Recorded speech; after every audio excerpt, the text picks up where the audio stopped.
Hi friends, welcome to தைகள் study centre. So group 4 முடிஞ்சிருச்சு. அடுத்து நம்மளோட டார்கெட் வந்து குரூப் 2 தான். குரூப் 2 குரூப் 1 மெயின்ஸ் தான் நம்ம எடுத்து வைப்போம்.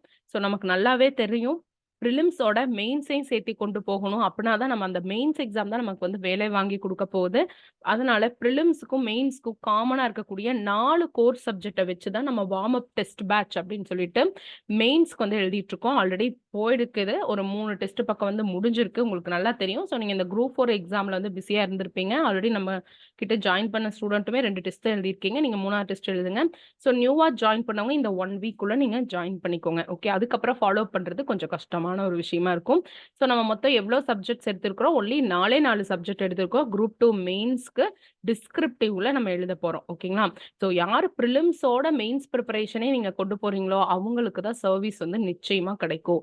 நம்ம படிக்க போறது என்னமோ சேம் தான். ஓகேவா? கான்ஸ்டிடியூஷன் அதே இதுதான் படிப்போம். டிபிஎஸ்பி எல்லா ஆர்டிகல்ஸ் படிப்போம். பட் ரிட்டன் பிராக்டிஸ் அதை ஒருத்தவங்க கரெக்ஷன் பண்றது, பிரசன்டேஷன், அலைன்மெண்ட், நீங்க எழுதக்கூடிய பென்னுல இருந்து எல்லாமே பிராக்டிஸ்ல தான் வந்து உங்களுக்கு கரெக்ஷன் சொல்ல சொல்ல தான் வந்து உங்களுக்கு வரும். சரிங்களா?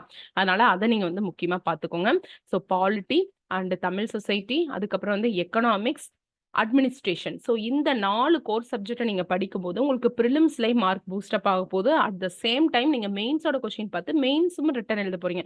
ஸோ வீக்லி ஒன்ஸ் தான் நீங்க எழுத போறீங்க. அதுக்கான உங்களுக்கு மெட்டீரியல் தேடி அலையவும் தேவையில்லை. ஏன்னா உங்களுக்கு இந்த வார்ம் அப் டெஸ்ட்டுக்கு மெட்டீரியல் தமிழ்லயும் இருக்கு, இங்கிலீஷ்லயும் நம்ம கொடுத்துருவோம் இல்லையா? இப்ப டெஸ்ட் 3 அப்படின்னா டெஸ்ட் 3 போர்ஷனுக்கான எல்லா மெட்டீரியலும் உங்களுக்கு இந்த மாதிரி கொடுத்துருவோம் சாஃப்ட் காப்பியா. ஓகே. ஸோ உங்களோட ஒர்க் என்னன்னா, இந்த ஃபேக்ட் எல்லாம் அப்படியே படிக்கிறது. கொஸ்டின் கொஞ்சம் அனாலிட்டிக்கலா இருக்கும். இந்த ஃபேக்ட்ட நீங்க எப்படி அந்த கொஸ்டின்ல கொண்டு போய் எழுதுறீங்க அப்படிங்கிறது தான். ஸோ மெயின்ஸ பொறுத்தவரையில ரொம்ப நாலேஜபிள் பீப்பிள் அப்படி இப்படிலாம் கிடையாது. ஸ்கில் நீங்க படிச்சத அந்த கொஸ்டின்ல கொண்டு போய் நீங்க எழுதுறீங்க இல்லையா? அதுல தான் வந்து இருக்கே உங்களோட ஸ்கில். ஓகேவா? இப்போ ஒரு டேட்டா நீங்க படிக்கிறீங்க. ஒரு கிரைம் ரிப்போர்ட் என்சிஆர்பியோடது படிக்கிறீங்க. அத எங்கெங்கெல்லாம் எழுதலாம் அப்படிங்கிற ஒரு ஸ்கில் இருந்தாவே நீங்க பாஸ். அவ்வளவுதான்.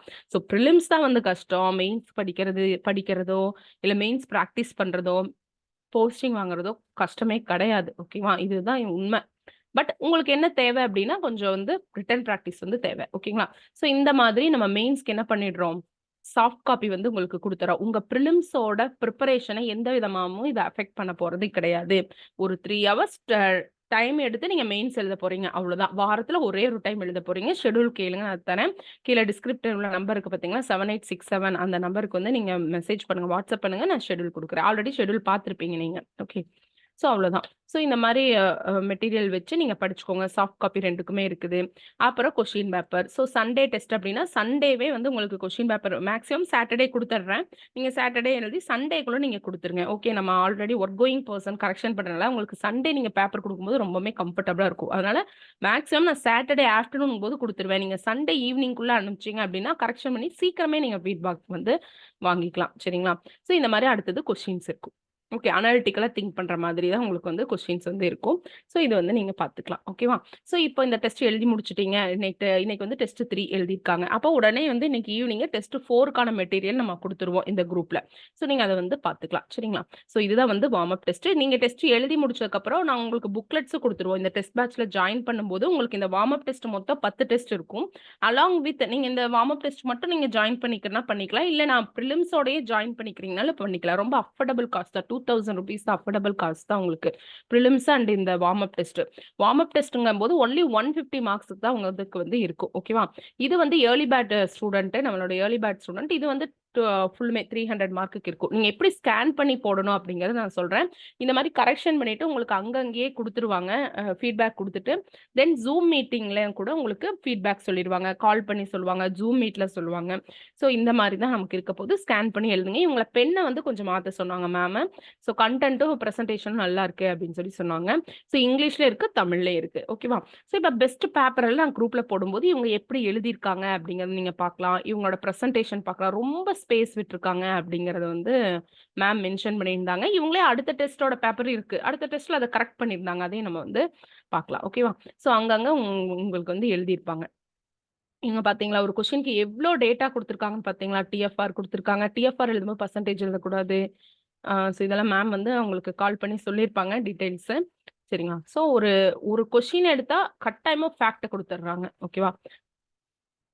ஸோ இதுதான் ரொம்ப முக்கியம். ஸ்பேசியஸ் இந்த பக்கம் ரொம்ப அலைன்மென்ட் வந்து விடக்கூடாது. அது நம்ம எழுத எழுத தான் நமக்கு தெரியும் இல்லையா?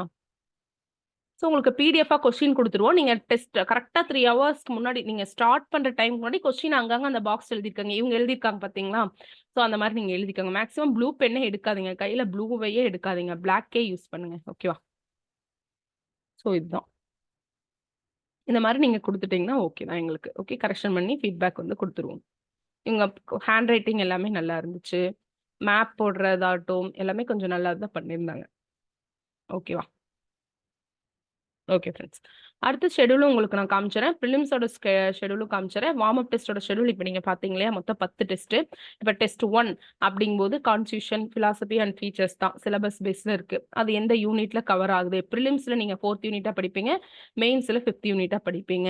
அதே மாதிரி பார்த்தீங்கன்னா அடுத்தது டெஸ்ட் 2, டெஸ்ட் 3, இந்த மாதிரி மொத்தம் 4 கோர் சப்ஜெக்ட் தான் நம்ம வந்து கான்சென்ட்ரேட் பண்ணுறோம். ஓகேங்களா? ஸோ எக்கனாமிக்ஸ்ங்கிறது யூனிட் 5 நீங்க ப்ரிலிம்ஸ்ல பார்ப்பீங்க, மெயின்ஸ்ல வந்து யூனிட் 7 பார்ப்பீங்க.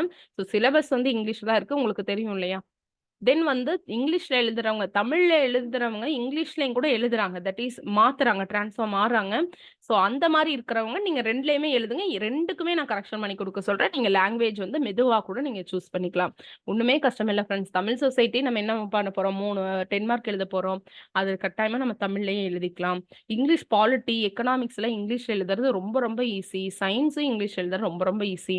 ஸோ தமிழ் நம்ம ஒண்ணுமே தெரியாதவங்க கிடையாது, இங்கிலீஷ்ல எதுவுமே எனக்கு தெரியாதுங்கிறது இல்லை. சிலபஸ்ல இருக்கிற வார்த்தைக்கு ஒரு இன்ட்ரோடக்ஷன், ஒரு கன்க்ளூஷன் ஃபிக்ஸ்டா நம்ம இங்கிலீஷ்ல வச்சுக்க போறோம். இது நம்மளோட கொஞ்சம் ஸ்மார்ட் ஒர்க்கு, கொஞ்சம் ஹார்ட் ஒர்க்குங்கிறது நம்ம ரிட்டர்ன் பண்ணி 3 அவர் உட்காந்து எழுதணும். இதுதான் வந்து நம்ம பண்ணக்கூடிய ஹார்ட் ஒர்க்கு. ஸோ இதை மட்டும் பண்ணாவே போதும், ரொம்பவே ஈஸி. சித்திரமும் கைப்பழக்கம் செந்தமிழும் நாப்பழக்கம்ங்கிற மாதிரி எல்லாமே ஈஸி தான். சரிங்களா? ஸோ இன்றிலை பார்வோம் என்று இல்லாமல் நீங்க என்ன பண்றீங்க, இப்பவே வந்து மெயின்ஸோட நீங்க ஸ்டார்ட் பண்ணி கொண்டு போயிடுறீங்க. இப்படி இருந்தாலும் இந்த 4 கோர் சப்ஜெக்ட் நம்ம படிச்சுதான் ஆகணும். டெய்லி ஒரு கொஸ்டின் போடுங்க. டிஎன்பிஎஸ்சி மாடல் கொஸ்டின் பேப்பர், ஒரு ஒரிஜினல் கொஸ்டின் பேப்பர் போடுங்க, அப்புறம் நம்மளோட கொஸ்டின் பேப்பர் போடுங்க. ஸோ அப்போ வந்து உங்களுக்கு ஒரு டெஸ்ட் பேட்சை நீங்கள் முழுமையாக முடிக்கிறீங்க. கண்டினியூவாக ரிவிஷன் பண்ணிக்கிட்டே இருங்க. மறக்கிற மாதிரி இருக்கிற பாயிண்ட்டை ஒரு குட்டி நோட்ல எழுதி வச்சுக்கோங்க, ஒரு பேப்பர் எழுதி வச்சுக்கோங்க. இதுதானே நம்ம பண்ணிட்டு வர டெக்னிக்ஸு.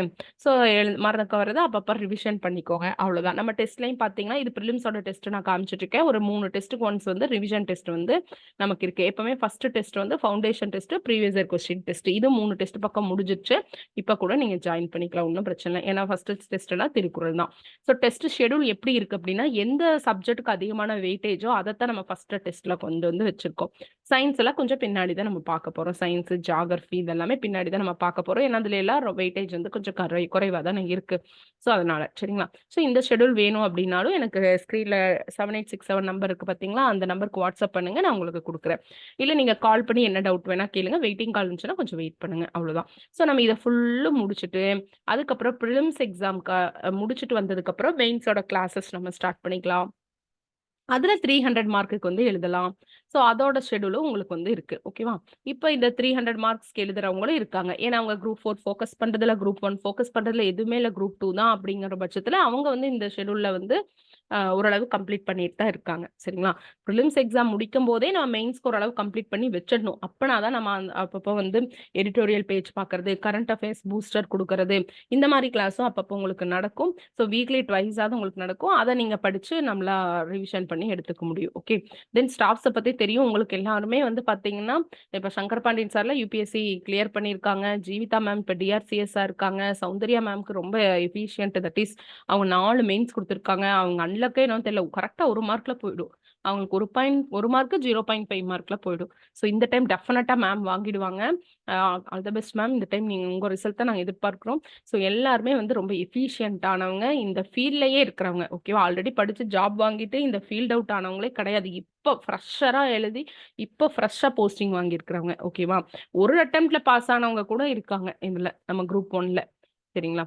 இங்கிலீஷ் எழுதியிருக்காங்க, அதை வந்து நான் மறுத்து சொல்ல மாட்டேன். ஸோ தமிழ் மீடியம் ஸ்டூடெண்ட்டுமே இங்கிலீஷ் மாறுற மாதிரி இருக்காங்க. நம்ம ஜீவிதா மேம் தமிழ் மீடியம் தான் பிஎஸ்டிஎம் வச்சிருக்காங்க. அவங்க பார்த்தீங்கன்னா இங்கிலீஷ்ல மாறி எழுதி தான் அவங்க வந்து போஸ்டிங் வாங்கியிருக்காங்க. ஆனா தமிழ் எழுதினவங்க வாங்கலைன்னு சொல்ல முடியாது. தமிழ் எழுதினவங்களும் வாங்கியிருக்காங்க. ஆனா அவங்க ஒரு ஹார்ட் ஒர்க் ரொம்ப போட்டிருக்காங்க. இங்கிலீஷ் எழுதுறவங்க ஒரு 10 டெஸ்ட்லயே கம்ப்ளீட் பண்ணிடலாம், ஒரு ஐடியா கிடைச்சிரும். தமிழ் எழுதுறவங்க ஒரு 20 டெஸ்ட் ஆகும். அந்த ஹார்ட் ஒர்க் போடுறதுக்கு நீங்க தயாரா இருந்தா தாராளமா நீங்க தமிழ்ல எழுதலாம். அதுல எல்லாம் எந்த ஒரு கான்ட்ரவர்சி கிடையாது. சரிங்களா? ஸோ இதுதான் விஷயம். நெக்ஸ்ட் வந்து பார்த்தீங்கன்னா, இப்போ பிரிலிம்ஸ் நீங்க ஜாயின் பண்ணா கூட உங்களுக்கு ஓவர்வியூ கிளாஸ் இருக்கும்.